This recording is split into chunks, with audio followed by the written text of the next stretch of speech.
ሐና በምን ምክንያት ነው ልጅ እንግዲህ የነሳት እያልኩ ሳዝንልሽ ኖር ነበር። ለካ በዚህ ምክንያት ነው። እግዚአብሔር ባወቀ እንደ ግንድ ገትሮ እንደ ድንጋይ አጠጥሮ ያስቀረሽ እጹተ ማይፀን ጦተ ደረቅ እመቤታችን ወላዲት አምላክ ድንግል ማርያም ለአባት ለእናቷ ብቸኛ ልጅ ናት። የስለት ልጅ ናት። ብቻ አይደለም የልቡና ንጽህና የልብስ ንጽህና ልቡናችን ንጹህ ሆኖ ስንጸልይ እግዚአብሔር ይሰማናል። ለያቄምም ሮቤል የሚባል ባልንጀራው አብሮ አደጉ ያቄም መስዋዕት ሲያቀርብ መስዋዕት ለምን ታቀርባለህ ያንተን የመካን መስዋዕትን እኛ እንቀበልን በማለት ሰሎታ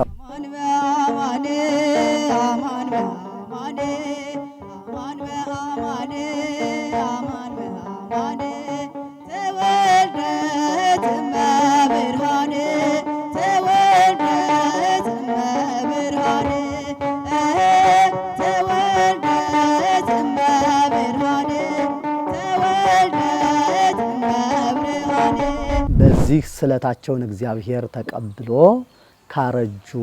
ካፈጁ በኋላ እግዚአብሔር ሰማይንና ምድርን የምታስታርቅ ልጅ ሰጥቷቸዋል።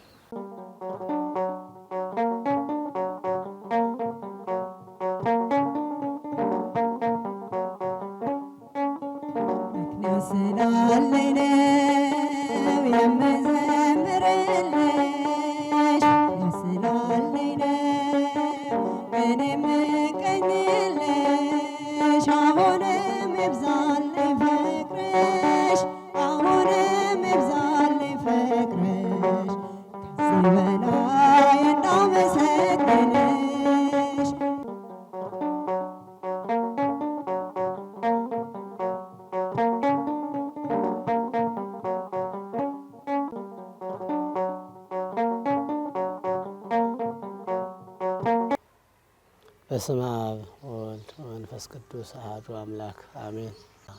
ክርስቶስ ተንሥአ እሙታን በዐቢይ ኃይል ወሥልጣን አሰሮ ለሰይጣን አግዓዞ ለአዳም ሰላም እምይእዜሰ ኮነ ፍስሐ ወሰላም። ሰላም እንደምን ከረማችሁ ውድ የጣፋጭ ሚዲያ ቤተሰቦች።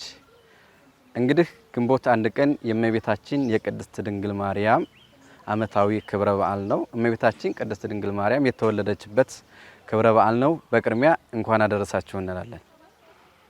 ከዚህ ቀጥሎ የተለያዩ መርሃ ግብሮችን አዘጋጅተናል። ቻናላችንን ላይክ፣ ሼር፣ ሰብስክራይብ እያደረጋችሁ እንድትከታተሉን እንጋብዛለን። በዛሬው መርሃ ግብራችን የዝማሬ መርሃ ግብር ይኖረናል። የትምህርት መርሃ ግብር እንዲሁም የቃለ ምዕዳን መርሃ ግብር በአባቶችና በዘማሪያን ተዘጋጅቷል። ዝማሬያችንን እንዲሁም ደግሞ ትምህርቶችን እየተከታተላችሁ የቅድስተ ቅዱሳን የእመቤታችን የቅድስት ድንግል ማርያምን የልደት በዓልን አብረን እንድናሳልፍ ካሁኑ ጋብዛለሁ። አብራችሁን ቆይታ አድርጉ። አቆም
በኢትዮጵያ ኦርቶዶክስ ተዋሕዶ ቤተክርስቲያን የእመቤታችን የወላዲት አምላክ የድንግል ማርያም የልደት መታሰቢያ በዓል በድምቀት ይከበራል።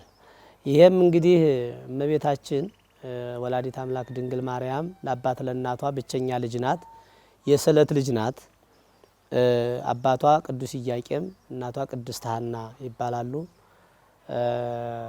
ከነገደ ሌዋውያን ወገኖች ናቸው። ለብዙ ዘመን ልጅ ሳይኖራቸው መክነው አዝነው ተክዘው ይኖሩ ነበር ይላል እንግዲህ ታሪካቸው። እና ልጅ በማጣት ዘወትር ወደ ቤተ እግዚአብሔር እየሄዱ ፈጣሪያቸውን አምላካቸውን ልጅ ይሰጣቸው ዘንድ ይለምኑት ነበረ፣ ያዝኑ ነበረ፣ ይጸልዩ ነበረ። በተለይ ደግሞ እነሱ በነበሩበት ዘመን የማይወልድ ሰው እንደ ኃጢአተኛ ይቆጠር ስለነበረ ባለመውለዳቸው ምክንያት ይጠቃቀሱባቸውና ይሰድቧቸው ስለነበረ ስድባቸውን ያርቅላቸው ዘንድ የተባረከ ዘር የተባረከ ልጅ ይሰጣቸው ዘንድ ወደ ፈጣሪያቸው ይለምኑ ይጸልዩ ነበረ። ከዕለታት አንድ ቀን የለመኑትን የማይነሳ የነገሩትን የማይረሳ አምላክ እግዚአብሔር ልቅሷቸውን አዘናቸውን ሰምቷቸው እመቤታችን ቅድስት ድንግል ማርያም ጌታችን ኢየሱስ ክርስቶስን እንደምትወልደው መልአኩ ገብርኤል እንዳበሰራት ሁሉ ለቅዱስ ኢያቄምና ለቅድስት ሐናም እንዲያበስራቸው የተላከው መልአክ ይኸው ቅዱስ ገብርኤል ነው። በዘመድ የከበራችሁ ኢያቄምና ሐና ሆይ ብሎ እመቤታችን እግዝእትነ ማርያም ከነሱ እንደምትወለድ ነግሯቸዋል። ከዚያም እነሱም በህልም አይተዋል። ኢያቄምም በሐና በሚስቱ እቅፍ ከፍሬ ሁሉ የሚመስላት የሌለ ጣፋጭ የሆነች ፍሬ ተይዛ አይቷል። ቅድስት ሐናም ደግሞ በኢያቄም በባሏ እጅ በትር ያማረች የተዋበች በትር ያች በትር ደግሞ አበባ አፈርታ እንደተያዘችና በህልሟ አይታለች። ይህንን ህልማቸውን እርስ በርሳቸው ተነጋግረዋል። የጌታ ፈቃድ ይሁን ብለው ዝም ብለዋል ይላል። ፈቃድ እግዚአብሔር ሲደርስ እመቤታችን ከቅድስት ሐናና ከቅዱስ ኢያቄም ግንቦት አንድ ቀን ተወልዳለች ማለት ነው። እና በኢትዮጵያ ኦርቶዶክስ ተዋሕዶ ቤተክርስቲያን የእመቤታችንን የልደቷን በዓል ስናከብር እንግዲህ እንደየአካባቢው የሚለያይ ነገር ሊኖረው ይችላል። በቤተ ክርስቲያን ያለው አገልግሎት ያው እንደማንኛውም ክብረ በዓል እለቱን የሚያወሳ የእመቤታችንን ልደቷን ኢያቄምና ሐና ደግሞ እመቤታችንን በመውለዳቸው ያገኙትን ደስታ ወይም የተሰማቸውን ደስታ የሚያበስር ቃለ እግዚአብሔር በሊቃውንቱ ሲነገር ያድራል። ማህሌት ማለት ነው። እዚያም ቅዳሴውም እንዲሁ ይቀደሳል። የእመቤታችንን ከጽንሰቷ እስከ ልደቷ እስከ ሞቷ ድረስ ያለውን ዝርዝር ታሪክ የሚያወሳ ቅዳሴ ይቀደሳል ማለት ነው። ከዛ በኋላ እንግዲህ በየሰፈሩ ንፍሮ እየተቀቀለ ዳቦ ተጋግሮ በብዙ አይነት ነገር የኢትዮጵያ ኦርቶዶክስ ተዋሕዶ ቤተክርስቲያንን እሴት በሚገልጽ መልኩ በዓሉ ይከበራል ማለት ነው። እንግዲህ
በኤፍሬም ውዳሴ ሳሸበሽ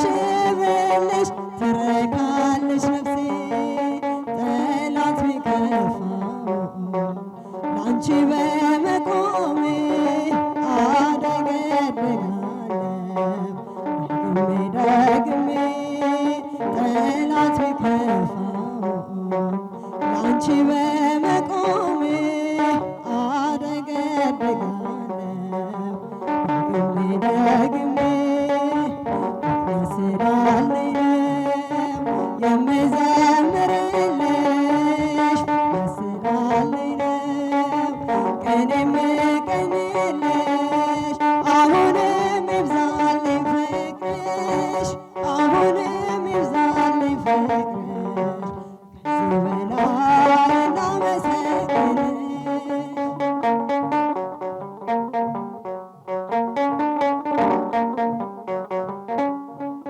ውለታ ያለበት የማይከፈል ሲመሽም ሲነጋ ያመሰግናል።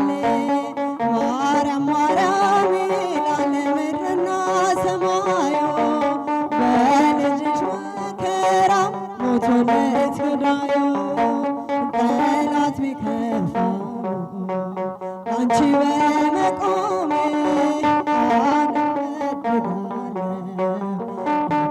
ደግሜ ጠላት ቢከፋው አንቺ በመቆሜ አደገድጋለሁ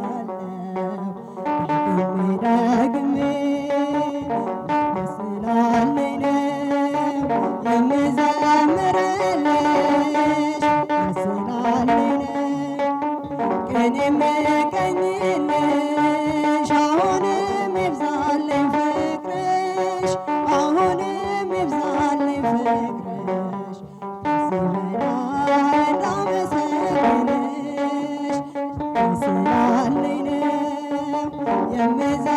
የምዘምርልሽ ስላለኝ ነው ቅኔ የምቀኝልሽ አሁንም ይብዛልኝ ፍቅርሽ አሁንም ይብዛልኝ ፍቅርሽ ከዚህ በላይ እንዳመሰግንሽ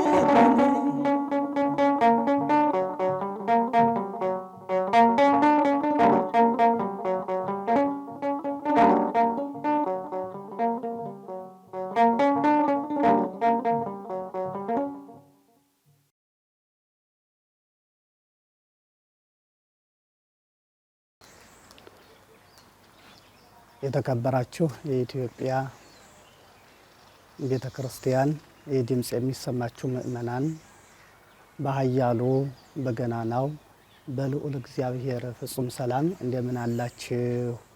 እንደምን ሰነበታችሁ? እንደምን ከረማችሁ? የምንማማረው ስለ የእመቤታችንን የልደቷን በዓል የመወለዷን በዓል በተመለከተ ነው። የምንማማርበት የትምህርታችን ርዕስ በመዝሙረ ዳዊት መዝሙር 86 ቁጥር 1 ላይ ያለውን ቃል መነሻ በማድረግ እንማማራለን። እግዚአብሔር አምላካችን የሁላችንም ማስተዋሉን ጥበቡን ያድለን።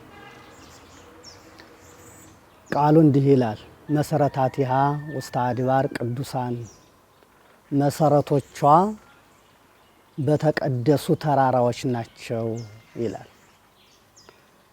በተቀደሱ ተራራዎች ናቸው።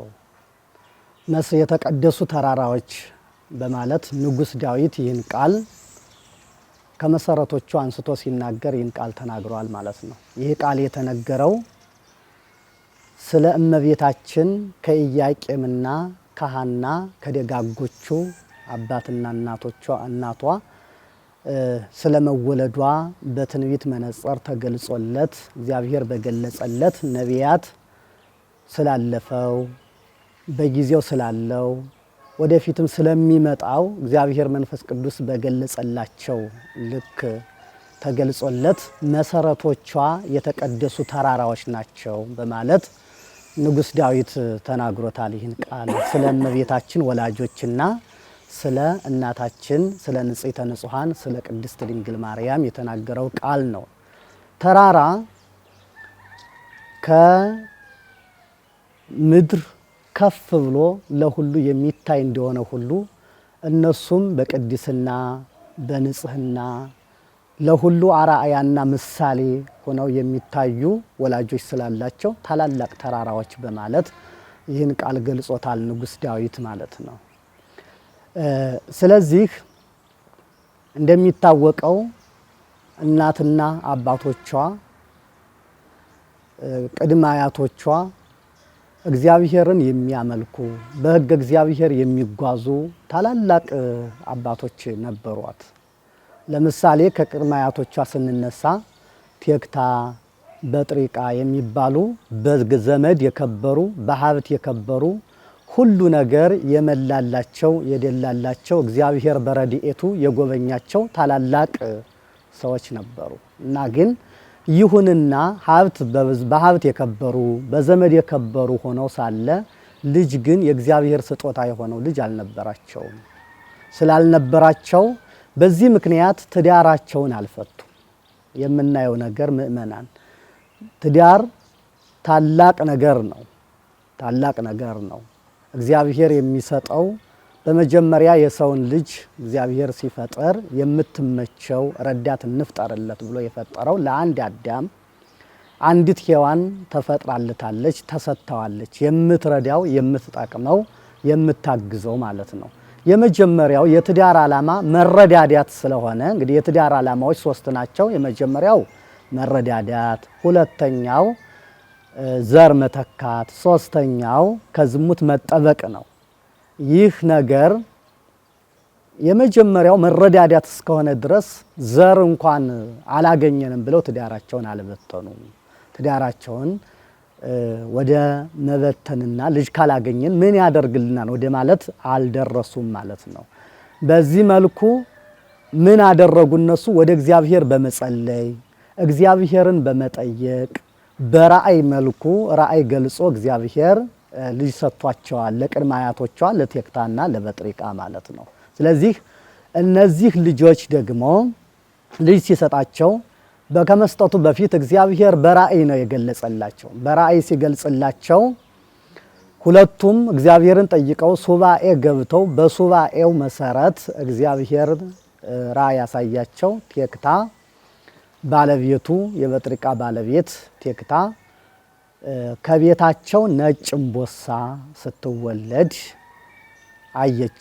እምቦሳይቱ እምቦሳ እየወለድ እስከ 6 ጊዜ 6ኛዋ ጨረቃ ደግሞ ፀሐይን ስትወልድ አይታለች። ይህንም በዘመናቸው መፈክረ ህልም ነበርና ለመፈክረ ህልሙ በጥሪቃ አስተርጉሞ መጥቷል። በዚህ መሰረት ልጅ ወልደዋል። እግዚአብሔር በልጅ በረከት ባርኳቸዋል።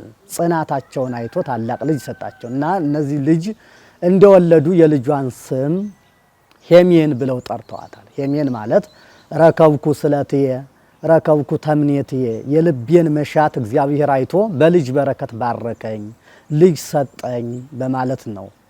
ትርጓሜውን እንዲህ አድርገው ሰጠው። ሄሜን በማለት ጠርተዋታል። ሄሜን ደርዴን ቶና ሲካር ሄርሜላ ሐናን ወልዳለች። ስለዚህ ሐና ከቤተ ክህነት ወገን ስለነበሩ በቤተ ክርስቲያን አስተምረው መክረው በሚገባ አድርገው አሳደጓት። ሐናም ደግ አገልጋይ፣ የእግዚአብሔር አገልጋይ፣ የቤተ መቅደሱ አገልጋይ ሆና አድጋለች። ደግናትና ለደግ የሆነ ባል ከቤተ መንግስት ወገን የሚሆን ኢያቄም ለሚባል ባል ፈልገው አጭተው አገብተዋታል። እነሱም ሁለቱ በእግዚአብሔር ጸንተው የእግዚአብሔር ቤተ መቅደስን እያገለገሉ ለሰው አርአያና ምሳሌ ሆነው ኑረዋል። ሀብቱ በመጠን ሆኗል። ነገር ግን ምክንያቱ በዘር ወርዶ መካን ሆነው ልጅ አልነበራቸው። ልጅ በማጣታቸው ደግሞ እንደ አባቶቻቸው ጸንተው ኖሮ እንጂ ትዳራችን ልጅ ካላገኘን ለምንድን ነው አላሉ። ትዳራቸውን አጽንተው አክብረው ለብዙ ዘመናት እግዚአብሔርን እየጠየቁ እግዚአብሔር ልጅን የሚሰጥ መጽሐፍ ቅዱስ ዳዊት በመጽሐፉ እንደነገረን ናሁ ጸጋሁ ለእግዚአብሔር ውሉድ እሴተ ፍሬሃ ለከርስ፣ ልጆች እነሆ የእግዚአብሔር ስጦታዎች ናቸው ይላል። እግዚአብሔር ሰው ሀብት ንብረት ቢያጣ ከቤተሰብ ተበድሮ እናት አባት ረድቶት ወገን ረድቶት ሰርቶ ወጥቶ ወርዶ ሰርቶ አትርፎ ነግዶ ገንዘብ ማግኘት ይችላል። ልጅን ግን እግዚአብሔር እንጂ ቤተሰብ ሌላ ወገን ስለማይሰጥ በዚህ መልኩ ወደ እግዚአብሔር በአንድነት ሆነው ይጸልዩ ነበረ። ከዕለታት አንድ ቀን በዚህ እንዲህ መካን በመሆናቸው ብዙ ተግዳሮት በሐናም በኢያቄምም ደርሶባቸዋል። ለምሳሌ የሐና ጎረቤት የምትሆን የማይገባ ስራ የምትሰራ ስጋዋን በመቸርቸር ዝሙት በመፈጸም የምትኖር አንዲት ጎረቤት ነበረች። ከዕለታት አንድ ቀን ሐና ወደ ቤተ ክርስቲያን ሄደን ወደ ቤተ እግዚአብሔር ሄደን እጅ ነስተን በረከት አግኝተን እንምጣ ስትላት ሐና መልካም ነበር፣ ግን ጥሩ ልብስ የታጠበ ንጹህ የሆነ ልብስ አያችሁት። ቤተ ክርስቲያን ስንሄድ መሄድ ብቻ አይደለም፣ የልቡና ንጽህና፣ የልብስ ንጽህና፣ ልቡናችን ንጹህ ሆኖ ስንጸልይ እግዚአብሔር ይሰማናል። ለምን ጸሎቱ ለጻድቅ የጻድቅ ሰው ጸሎት እምአፍ እስከ እዝን ከጆሮ ማነው ከአፍ እስከ ጆሮ ድረስ ነው የሚለው መጽሐፍ። በንጹህ ልቡና በቅን ልቡና በትውት ሰብእና ሆነን ያቀረብነውን ጸሎት እግዚአብሔር ይሰማልና ይህን በመመልከታና ልብሴ ንጹህ አይደለም ልቤ ንጹህ እንኳን ቢሆን ማለቷ ነው። ስለዚህ ልብሴ ንጹህ ስላልሆነ አይ አዛሬ እንኳን አይሆንም ስትላት ከኔ 5-6 ልብስ ተቀምጦ በሳጥን በማለት ዘማዊት ጎረቤቷ ተናገረች። በዚህ ጊዜ 5-6 ልብስ አለና ስትላት አይ አንቺ የማይገባ ስራ ትሰሪያለሽ፣ እንዲያውም ይህን ስራሽን ማስተካከል ንስሐ መግባት ይኖርብሻል። እግዚአብሔርን በንጽህና በቅድስና ሆኖ ነው ጸሎት ሲያቀርቡት እግዚአብሔር የሚሰማው ብላ ስትመክራት ምክሩን ከመቀበል ይልቅ ሐና በምን ምክንያት ነው ልጅ እንግዲህ የነሳት እያልኩ ሳዝንልሽ ኖር ነበር። ለካ በዚህ ምክንያት ነው እግዚአብሔር ባወቀ እንደ ግንድ ገትሮ እንደ ድንጋይ አጠጥሮ ያስቀረሽ እጹተ ማይፀን ጦተ ደረቅ። አያችሁ ተመልከቱ እንግዲህ ጦተ ደረቅ እንዲህ ያለ እይጻ አብይ ነገር ማፉክሙ ይላል መጽሐፍ። አንደበትን ልቡናን የሚሰብር ነገር ምእመናን መናገር አይኖርብን ማለት ነው። አይኖርብን በዚህ መልኩ ጦተ ደረቅ የበቅሎ ዘመድ ቢወልዷት እንጂ የማትወልድ ብላ ስትሰድባት በዚህ ያዝናለች። ኢያቄምም ሮቤል የሚባል ባልንጀራው አብሮ አደጉ ኢያቄም መስዋዕት ሲያቀርብ መስዋዕት ለምን ታቀርባለህ? ለምን ታቀርባለህ? ያንተን የመካን መስዋዕትን እኛ እንቀበልም በማለት ሰድውታ ሁለቱም በዚህ አዝነዋል። ነገሩ አልቀረም። ወደ ቤተ ክርስቲያን ሄደው ወደ እግዚአብሔር ጸሎት አቀረቡ። ጸሎታቸው ደግሞ ጸሎታቸውን ካደረሱ በኋላ ስለት ተሳሉ። እመቤታችን የስለት ልጅ ናት ምእመናን። ስለዚህ ስለቱ ደግሞ የተሳሉት ስለት እንዲህ የሚል ነበረ። ሐና ልጅ ብትሰጠን ወንድ ቢሆን እርፍ አርቆ ድግር ጠርቦ አርሶ ቆፍሮ ይርዳን አንልም። ሴትም ብትሰጠን ውሃ ቀርታ ጭራሮ ለቅማ ወጥ አብስላ እንጀራ ጋግራ ትርዳን አንልም።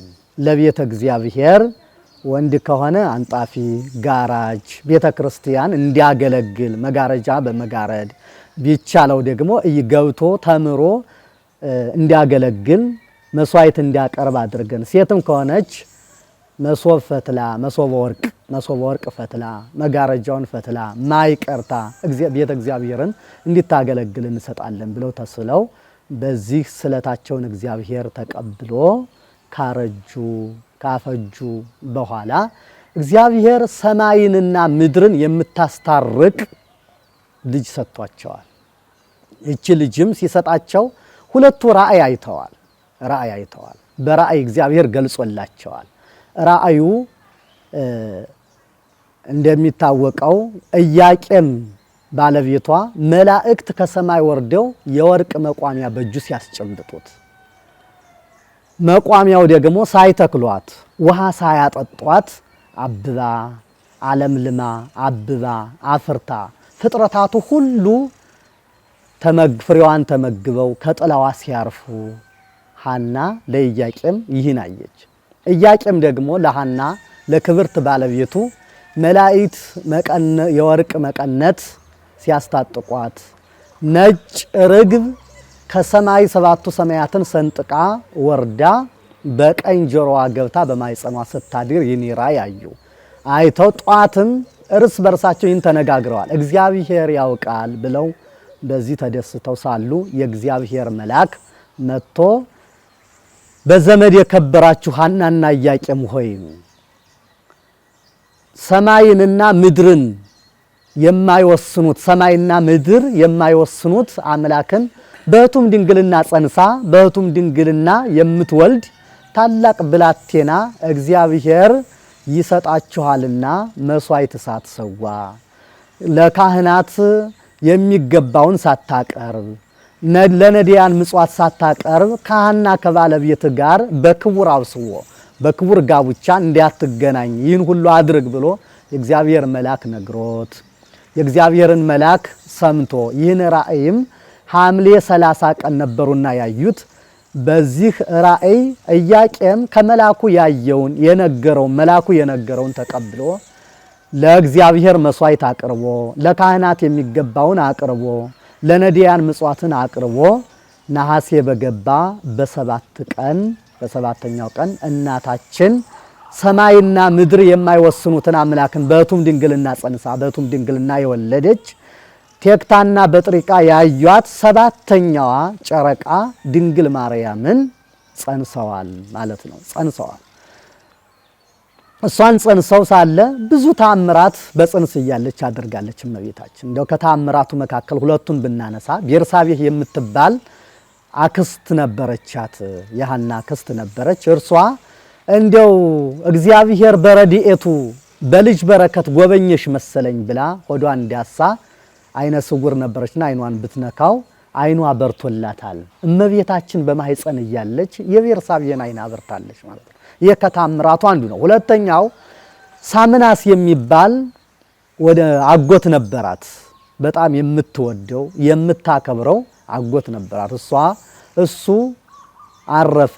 በቤተሰብ ልማድ ያልጋውን ሸንኮር ይዛ እየዞረች ስታለቅስ ጥላዋ ቢያርፍባት አፈፍ ብሎ ተነስቶ ሰላም ለኪ እሙ ለፀሐየ ጽርቅ ወምሄውቱ ለዘገብረ ሰማየ ወምድረ የሰማይና ምድርን የፈጠረ የአምላክ አያቱ የፀሐይ የድንግል ማርያም እናቱ ሰላምታ ላንቺ ይገባሻል በማለት ተነስቶ ሰገደላት፣ አመሰግናት። በዚህ ጊዜ አይሁድ ከዚያው ነበሩና መጽሐፍ እንደሚነግረን አይሁድ ለምቀኝነት አያርፉም። ስለዚህ ምቀኝነት በጣም አስከፊ ነገር ነው። የሚገርመው ነገር ሰውን እንዴት ይመቀኘዋል? ሙት የምታስነሳን ማሳደድ ሳይሆን ማክበር ነበር የሚገባውና ነገር ግን ምንድን አየህ ምን ሰማህ ብለው ጠየቁት። በዚች ሴት ማህፀን ያለች ብላቴና ሰማይንና ምድርን በእቱም ድንግልና የማይወስኑትን በእቱም ድንግልና ጸንሳ በእቱም ድንግልና የምትወልድ ብላቴና ናት እያሉ መላእክት ሲያመሰግኑ ሰማሁ። እኔንም ከሞት ያስነሳችኝ እሷ ናት በማለት አያችሁ ተናገረ። ሲናገር ቀድሞ ከሷ ወገን የሆኑ ዳዊት፣ ሰሎሞን ነግሰው 40 ዓመት እንደ ሰም አቅልጠው እንደ ገልቀጥቅጠው ገዙን። ደግሞ በጽንስ እንዲህ ያደረገ ይህ እንዴት ያለ ይሆን? ሳይርቅ በቅርቡ ሳይደርቅ በርጥቡ እንዲሉ ኑ ንገራ ለሐና። አያችሁት ሐናን ሙት ያስነሳቸውን በማይጸኗ ኑ በድንጋይ ወግረን በሳት አቃጥለን እንግደላት በማለት በጠላትነት ተነስተውባታል። በዚህ ጊዜ የእግዚአብሔር መልአክ ተገልጦ ኢያቄምን ይዛሃት ወደ ሊባኖስ ተራራ ሂድ ብሎት እግዚአብሔር ባወቀ የተነገረው ትንቢት ይፈጸም ዘንድ እመቤታችን በጽንስ እያለች በእናቷ ማህፀን እያለች ተሰዳ ወደ ሊባኖስ ሂዳለች ማለት ነው። ንጉሥ ዳዊት በመኃልየ 4 ላይ መራት ተወጽም ሊባኖስ መራት እህቴ ሙሽራዬ ከሊባኖስ ነይ እያለ የተናገረላት በሊባኖስ ትወለድ ዘንድ በዚያ አይሁድ በምቀኝነት ቢያሳድዷትም ግን እመቤታችን በዚያ እንድትወለድ እግዚአብሔር ፈቃድ ነበርና ትንቢት የተነገረበት ቦታ ነውና በዚያ ተወልዳ ዓለምን ለማስባረክ ዓለምን ለማዳን እናቷ በማህፀን ይዛት ተሰዳ በዚያ እመቤታችን በውጭ ተወልዳለች ማለት ነው። በሊባኖስ ተወልዳለች። ስለዚህ ዛሬም ይህ ታላቅ በዓል ነው። እኛ በዓሉን ለማክበር ከቤታችንን ወጥተን በፍቅር በአንድነት ሆነን የምናከብረው ይህ ስርዓታዊ ወይም መጽሐፍ ቅዱሳዊ ትውፊት ስለሆነ ነው። ከቤት ወጥተን የምናከብረው በዓሏን ማለት የእመቤታችንን ልደት የምናከብረው እንደ ሐና የእመቤታችን የቅድስት ድንግል ማርያም እናት በዚያ ተወልዳ ሳለ ዘመዷ ሐና ወለደች ተብላ ስትነገር በጎረቤት ያሉ በአካባቢ ያሉ እንደሚታወቀው የደጅ ንፍሮ የሚባለው እርሱ ከዚህ በመነሳት ነውና ንፍሯን ፍረው ካላቸው ብዙ አይነት ንፍሮውን አንፍረው ዳቦውን ቂጣውን ይዘው እመቤታችንን የወለደችውን ሐናን ለመጠየቅ ስለሄዱ እኛም ከቤታችን ወጥተን የእመቤታችን በረከት እንዲያድርብን በፍቅር ሆነን በአንድነት ሆነን በሰላም ሆነን ውጭ ላይ እናከብራለን ማለት ነው። ስለዚህ የእመቤታችን ይህ ማለት መጽሐፍ ቅዱሳዊ ትውፊት ነው። መጽሐፍ ቅዱሳዊ በቅብብል አባቶቻችን የሰጡን ታላቅ በዓል ስለሆነ እንዳድርገን በፍቅር በአንድነት ወጥተን እናከብራለን ማለት ነው። በዚህ መልኩ እንግዲህ ንዕድ ክብርት የምትሆን እናታችን ንጽሕተ ንጹሐን ቅድስተ ቅዱሳን የተወለደችበት ታላቅ በዓል ነው ማለት ነው። ለእመቤታችን እንደሚታወቀው 33 በዓላት አሏት። ከ33ቱ በዓላት ግን 4 አበይት በዓላት አሏት። እነዚህም የሰኔ ማርያም፣ የነሐሴ ፍልሰታ፣ ጥር ረፍታ፣ ግንቦት ልደታ ነው። ከነዚህ ከአራቱ በዓላት ደግሞ የልጇ ወዳጅ ዮሐንስ ሱባኤ ገብቶ ተገልጻለት እንደጠየቃት እሷም እንደነገረችው እመቤቴ ከበዓላቶችሽ ሁሉ ማንን ትወጃለሽ ብሎ ሲጠይቃት መውደድ 33ቱንም ወዳቸዋለሁ፣ ከነዚህ ይልቅ ደግሞ አብልጬ የምወደው ልደቴን ነው። ከጨለማ ወደ ብርሃን ከጠባብ ወደ ሰፊ የወጣሁበት ዕለት ነው። በዚያውም ላይ ልጅ አጥተው ወላጆቼ እናትና አባቴ በሰዎች ዘንድ ተጠልተው የነበሩት ተገለው የነበሩት ሐዘናቸው ደስታቸው በኔ መወለድ ተቋጭቷልና በኔ መወለድ የነሱ ሐዘን ወደ ደስታ ተመልሷልና የእናትና የአባቴ ደስታ የኔ ደስታዬ ነውና ልደቴን እጅግ በጣም አድርጌ እወዳለሁ። ልደቴን ያከበረልኝ በልደቴ ጊዜ በፍቅር በአንድነት በሰላም ሆኖ ልደቴን ያከበረ በዚያን ጊዜ ያስቀደሰ የመጸወተ እርሱን እጅግ በጣም አድርጌ ወደዋለሁ ብላ ተናግራለች። ስለዚህ ልደቷ ታላቅ ነው ማለት ነው። ለምን ሲባል እናትና አባቷ ተገለው ግን ወደ አንድነት ወይም ወደ ሕዝቡ እንዲቆጠሩ የሆኑት ሐዘናቸው የተወገደላቸው ለዚህ ነውና እናትና አባቷ ኢያቄምና ሐና ብቻም ሳይሆኑ አዳምና ሔዋን 100 ዘመን አልቅሰው በድንግል ማርያም ነው እምራቸዋለሁ ብሎ እግዚአብሔር ቃል ኪዳን የገባላቸው። ለዚያ ነው ሊቁ ሲናገር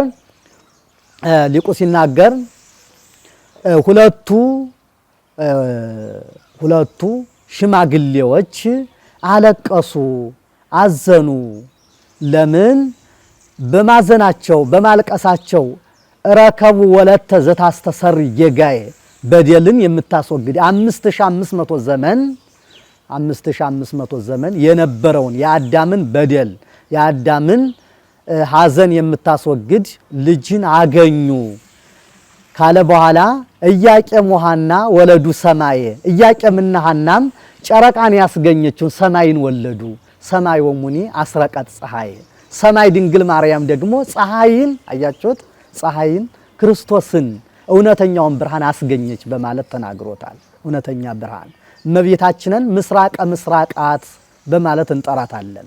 ለምን? የምስራቅ ምስራቅ ናት። ከዚች ምስራቅ የምትበልጥ በዚህ ዓለም ካለችን ፀሐይን ከምታስገኝልን ምስራቅ የበለጠች ናትና ድንግል ማርያም። ለምን ሲባል ለዚያ ነው ሊቁ ቅዱስ ኤፍሬም ብርሃን ዘበአማን ዘያበር ለኩሉ ሰብ ለለይነብሩ በዚህ ዓለም ለሚኖሩ ደገኛ ብርሃን ወጣላቸው፣ ደገኛ ፀሐይ፣ እውነተኛ ፀሐይ በማለት ክርስቶስን ገልጦታል። ለምን ሲባል የዚህ ዓለም ፀሐይ መዓልትና ሌሊት፣ ክረምትና በጋ መዓልትና ሌሊት ይፈራረቀዋል። ለምሳሌ ቀን ሲያበራ ይውላል፣ ማታ ጨለማ ይፈራረቀዋል፣ ይጠፋል ማለት ነው። እንደገናም ደግሞ ቤት ይጋርደዋል፣ ጠፈር ይጋርደዋል። በዚህ መልኩ መጥፋት አለበት፣ ውላጤ አለበት፣ መውጣት መውረድ አለበት። ክርስቶስ ግን ይህ ሁሉ የለበትም። እውነተኛ ብርሃን ነው። ብርሃን ዘበአማን እውነተኛ ብርሃን። ስለዚህ ይሁን እውነተኛውን ብርሃን ያስገኘችልን ማናት ሲባል ደግሞ ድንግል ማርያም ናት። የሕይወታችን መሰላል እናታችን። ይቺ ታላቅ እናታችን ደግሞ አዳምን ሔዋንን ያስማረች ዓለምን ያዳነች የተገኘችው የተወለደችው መቼ ነው ሲባል ግንቦት 1 ቀን ነው ማለት ነው። ታዲያ ይህን በዓል ስናከብር ምእመናን ሁላችንም በፍቅር ሆነን በአንድነት ሆነን በጎረቤቶቻችን ለመኖር የተቸገሩ እንደገናም ደግሞ ለመለመን ያፈሩ ይኖራሉ። እነዚህን ሁሉ ይዘን የተጣላ ታርቆ ሰላም ሆኖ በአንድነት እናክብር። የትምህርታችን ርዕስ ምንድን ነበረ? መሰረቶቿ የተቀደሱ ተራራዎች ናቸው። ስለዚህ መሰረቶቿ ታላላቅ የተቀደሱ እነ ዳዊትን እነ ሰሎሞንን እነ ሐናና ኢያቄምን ስናነሳ የተቀደሱ በትዳራቸው የታመኑ ሆነዋልና ስለዚህ እኛም በትዳራችን ታምነን የተቀደሱ ልጆች እንድናገኝ እኛ የተቀደስን ስንሆን ነውና እኛ ሕገ እግዚአብሔር ስንጠብቅ ነውና እኛ ፍቅር ሲኖረን ነው አንድነት ሲኖረን ነውና ፍቅር ኑሮን አንድነት ኑሮን በሰላም እንድንኖር እግዚአብሔር አምላካችን ይፍቀድልን። መሰረቶቿ የተቀደሱ ተራራዎች ናቸው። ትምህርታችን ስለ እመቤታችን ስለ ድንግል ማርያም የተማርነው ትምህርታችን ይህንን ይመስላል። ያስተማረን የመከረን የገሰጸን የአባቶቻችን የነቢያት የሐዋርያት የጻድቃን የሰማዕታት አምላክ የእኛም አምላካችንና ፈጣሪያችን መድኃኔዓለም ኢየሱስ ክርስቶስ ስሙ የተመሰገነ ይሁንልን። እግዚአብሔር አምላክ ሀገራችን ኢትዮጵያንና ሕዝቦቿን ይጠብቅልን ይባርክልን። ወስብሐት ለእግዚአብሔር ወለወላዲቱ ድንግል ወለመስቀሉ ክቡር። ይቆየን። እስካሁን ስትከታተሉት የነበረው መርሃ ግብር ይመስላል የእመቤታችን የቅድስት ድንግል ማርያም የልደት ክብረ በዓሏን አስመልክተን ዓመታዊ ክብረ በዓሏ ነው። እንግዲህ ዛሬ እመቤታችን ቅድስት ድንግል ማርያም የተወለደችበት ዕለት ነውና እየተከታተላችሁት ይመስላል መርሃ ግብሩን። ከዚህ ቀጥሎ እንግዲህ በሌሎች መርሃ ግብሮች እስክንገናኝ ድረስ ቸር ሰንብቱ።